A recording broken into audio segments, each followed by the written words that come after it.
Apa itu insecure? Ya. Adakah yang pernah mengalami insecure? Atau pada saat ini juga sedang insecure? Nah,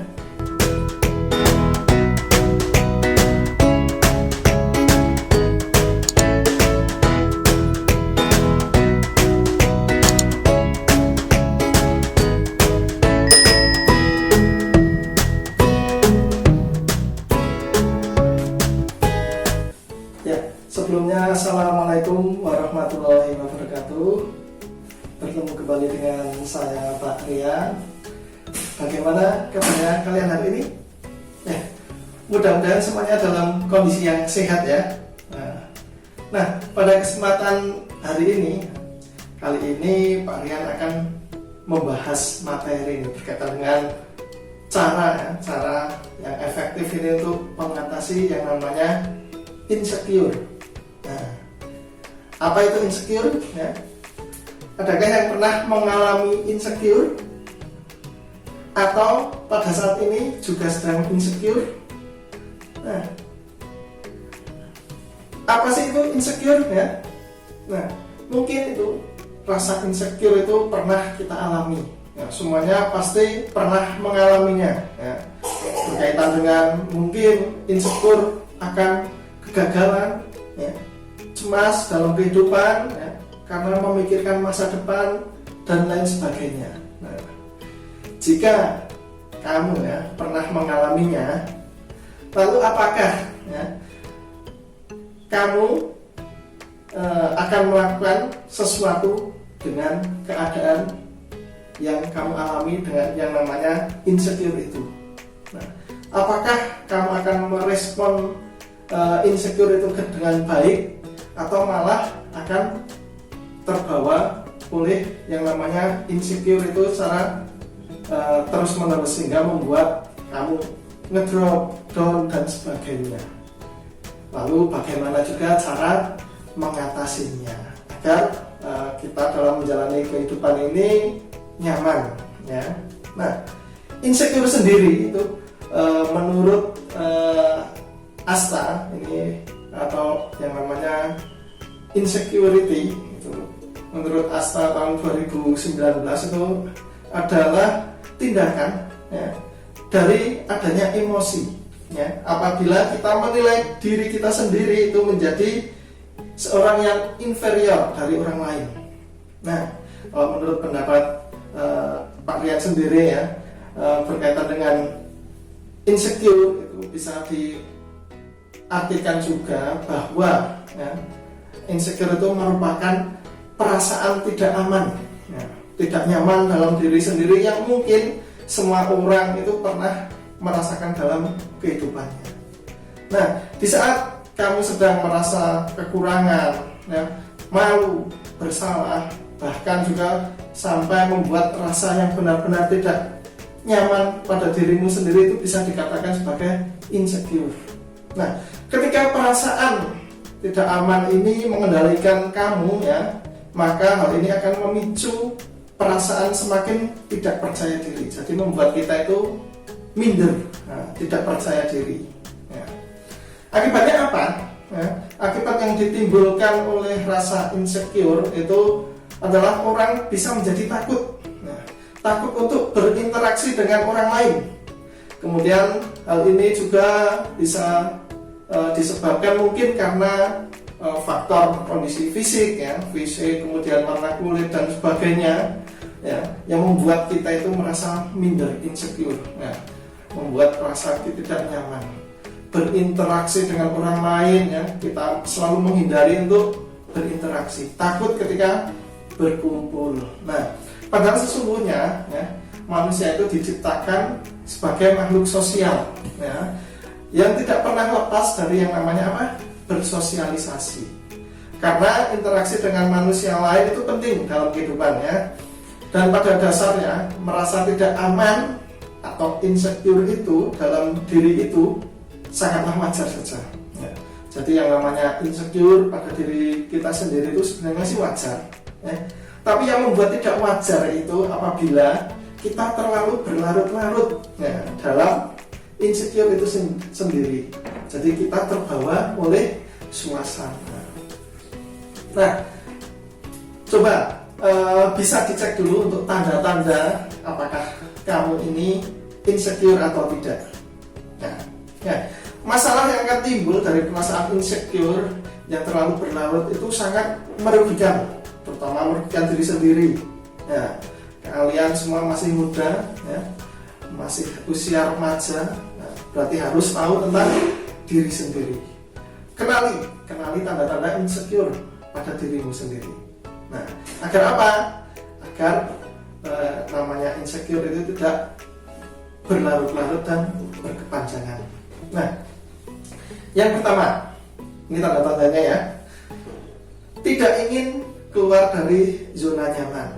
Nah, siapa ini yang merasa dirinya saya seperti ini saja sudah cukup. Nah, mungkin ya, banyak orang tidak ingin dari zona nyaman karena biasanya diakibatkan oleh pengalaman masa lalu. Ya, mungkin pernah dikecewakan, ya, dihianati, ya, perasaan buruk lainnya, ya, dan sebagainya. Nah, berkaitan dengan itu membuat kita mending saya seperti ini aja, nah, santai. Nah, ketika kita berpikir zona nyaman, kita membuat karena pernah contoh mungkin dikecewakan oleh teman, ya, dia tidak mau berteman lagi, ataupun dia lebih menutup diri, dia biar saya sendiri saja, ataupun tidak pernah bercerita dengan orang lain. Nah, kemudian yang kedua, gemar membandingkan diri dengan orang lain. Nah, di sini kamu perlu ingat ya, bahwa setiap orang itu memiliki waktunya masing-masing. Ya, di dalam kehidupan ini mereka berpikir untuk bagaimana caranya untuk sukses, bagaimana dia bisa belajar untuk lebih baik dan sebagainya. Nah, kamu dan mereka yang ada di luar sana itu memiliki proses berkembang yang berbeda-beda, ya, tidak bisa disamakan antara satu orang dan yang lainnya itu berbeda. Membandingkan sesuatu dengan orang lain itu akan menghambat dirimu, ya. Untuk apa? Untuk berkembang, ya. Maka tanda yang kedua ini juga harus cepat kamu hindari, ya. Gemar membandingkan dirimu dengan orang lain. Nah, itu kalau bisa dihindari. Kemudian yang ketiga, tanda-tandanya memandang rendah diri sendiri. Nah, ketika ya, hal ini sih sebenarnya sih wajar ya. Setiap manusia sih punya perasaan, mungkin karena perasaan diri sendiri atau pengalaman masa lalu membuat seseorang itu tidak merasa pede atau percaya diri, ya. Dia menganggap dirinya itu kurang dari orang lain. Jika kamu menganggap dirimu banyak kekurangan, menganggap kamu rendah, ya, maka kamu berpikir kamu selalu tidak bisa. Kamu akan cenderung minder, pendiam, kemudian menutup diri juga. Nah, coba bisa kamu menghargai dirimu sendiri. Nah, jangan memandang diri ini rendah, tapi hargailah diri. Saya bisa, saya pasti mampu. Saya punya kelebihan ini, ya. Saya bisa apa, dan sebagainya. Jangan menganggap diri sendiri rendah, ya. Kemudian yang keempat ini tandanya, harus mendapat pujian dan pengakuan dari orang lain. Kenapa? Ya. Kenapa seperti itu? Ya. Salah satu ciri orang yang merasa insecure, ya, dia merasa akan cenderung menjadi minder, ya, terhadap dirinya, sehingga perlu untuk mendapat pujian. Nah, ketika kita minder, bagaimana caranya? Dipuji dulu baru tidak minder. Nah, contoh yang mungkin sering kamu temui ya. Ini kamu pernah memiliki teman yang selalu memperhatikan mungkin jumlah like dan followers di sosmed kamu. Nah, ketika mereka ya sangat ngecek ibaratnya kepo, nah, bahasa anak mudanya itu pengen tahu. Nah, mereka ternyata membandingkan. Nah, kamu ternyata likes-nya lebih banyak ya dari dia, dan sebagainya, dari teman yang lain. Nah, kamu dipuji dulu. Nah, atau jangan-jangan kamu seperti itu juga. Nah, harus mendapat pujian dulu dan pengakuan orang lain. Nah, itu tanda-tanda kamu insecure. Nah, kemudian kelima, menghindari interaksi dengan lingkungan sekitar. Nah, saat sedang merasa insecure ya, seseorang itu cenderung untuk apa? Untuk menghindari interaksi, berkumpul, ya, ngobrol, sharing. Nah, apalagi dengan teman-teman yang seumuran. Nah, karena apa? Mungkin kurang berkaitan dengan prestasi, ya, berkaitan dengan hobi dan sebagainya. Saat ketika mereka ngobrol, ya, dan mereka juga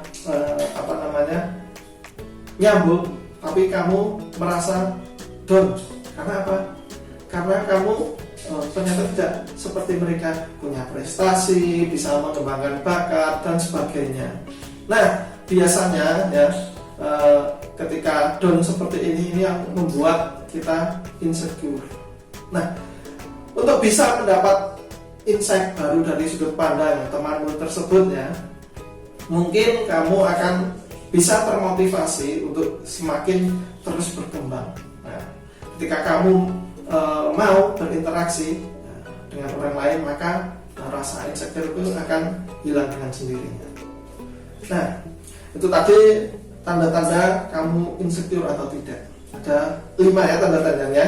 Nah, kemudian Pak Rian juga memberikan cara mengatasi agar tidak insecure. Ya, mungkin cara ini berbeda ya. Mungkin antara satu orang dan yang lainnya itu berbeda. Tinggal kalian nanti bisa selanjutnya itu seperti apa, bagaimana caranya, mungkin bisa untuk dikembangkan. Nah, yang pertama, ini ada 5 cara. Simpel saja. Yang pertama, fokus dalam menjadi dan mencintai diri sendiri. Sudahkah dilakukan atau belum? Nah, lebih baik itu mencintai diri sendiri, itu akan membuat kamu mengetahui ya, kekuatan dan kelemahan yang ada pada diri kamu sendiri, potensi kamu, ya, bakat kamu. Itu akan tahu. Karena apa? Karena kita tahu diri sendiri seperti apa. Saya punya kelemahan ini, saya punya kelebihan ini. Nah, itu cara mengatasi insecure yang pertama. Nah, kemudian yang kedua, jangan bandingkan diri kamu dengan orang lain. Nah, berbeda. Ya. Membandingkan diri dengan orang lain itu tidak selamanya berujung negatif. Ya. Tapi pada umumnya banyak energi yang akan terbuang karena kita berpikir, saya kok tidak bisa seperti dia ya, saya kok tidak mempunyai kemampuan seperti mereka ya. Nah, tahu kelemahan kelebihan kamu sendiri, ya sudah, tidak usah dibandingkan ya. Saya bisa ini, jalani saja, nikmati biar nyaman ya. Kemudian yang ketiga, kelilingi dirimu dengan orang yang suportif. Ketika mencari teman ya, itu jangan mencari yang kurang membuat kamu itu support atau menyupport kamu akan kelebihan kamu ya, potensi kamu. Ketika kamu bermain dengan anak-anak yang cenderung pendiam ya, makanya akan jadi pendiam. Tapi ketika kamu bermain dengan orang yang aktif, nah, yang bisa mensupport dirinya sendiri, mereka juga akan mensupport diri kamu. Nah, kemudian yang keempat, temukan kelebihan dan keunikan dalam diri kamu. Nah, Pak Rian yakin semua anak, semua orang, nah, pasti punya kelebihannya masing-masing, punya keunikannya masing-masing. Tinggal kita bisa tahu bagaimana kita kembangkan. Nah, contoh mungkin kita mencoba untuk mencari kelebihan dan keunikan, nah, yang lebih bermanfaat dibandingkan dengan kamu harus kamu fokus hanya membandingkan dirimu dengan orang lain. Nah, itu tidak berguna ya. Bagaimana kamu bisa menemukan kelebihan dan juga keunikan dirimu. Nah, mungkin dengan cara kamu konsultasi ya. Kalau di sekolah ya konsultasi atau layanan konseling itu dengan bapak atau ibu guru BK, kemudian juga mungkin juga dengan mentor-mentor yang lain yang langsung bisa ditangani oleh ahlinya. Nah, kemudian yang kelima ini adalah selalu bersyukur, paling penting ini, untuk mengatasi yang namanya insecure. Bersyukur. Nah, cara ini ya, dengan cara kita bersyukur itu banyaknya beban atau masalah yang ada dalam pikiran kita itu perlahan akan berkurang, bahkan akan hilang seiring dengan berjalannya waktu. Ya. Tetapi yang harus kamu ingat ya adalah bersyukur itu tidak cukup. Hanya bersyukur saja itu tidak cukup. Kamu juga harus terus tambahkan dengan selalu berusaha dan berdoa agar kamu tidak merasa insecure. Nah, setiap manusia itu memiliki masalah dan kecemasannya masing-masing. Tapi percayalah bahwa semua yang namanya permasalahan itu semua bisa diselesaikan. Nah, itu sedikit tanda-tanda berkaitan dengan insecure dan cara mengatasinya. Nah, coba ya, apabila dari cara-cara tersebut kok mungkin dirasa kurang kurang sesuai, silahkan kalian bisa cari cara sendiri. Nah, ini hanya sedikit dari Pak Rian ya. Mungkin cara ini belum tentu bermanfaat untuk kamu, tapi mungkin cara ini akan bermanfaat untuk yang lain. Nah, mudah-mudahan kalian paham apa itu insecure, lalu bagaimana agar kita juga tidak insecure. Nah, ini cukup sekian dari Pak Rian. Kita akan bertemu kembali dengan tips ataupun cara-cara efektif yang lainnya. Mungkin besok ada materi lagi dengan berkaitan dengan rasa percaya diri ataupun minder ataupun motivasi yang lain, ataupun juga bisa hikmah belajar di masa pandemi ini. Nah, mungkin cukup sekian dari Pak Rian. Mohon maaf apabila ada kurang dan lebihnya. Mudah-mudahan apa yang kita pelajari hari ini walaupun sedikit bermanfaat dan sukses untuk kalian semuanya. Cukup sekian, Pak Rian akhiri. Wassalamualaikum warahmatullahi wabarakatuh.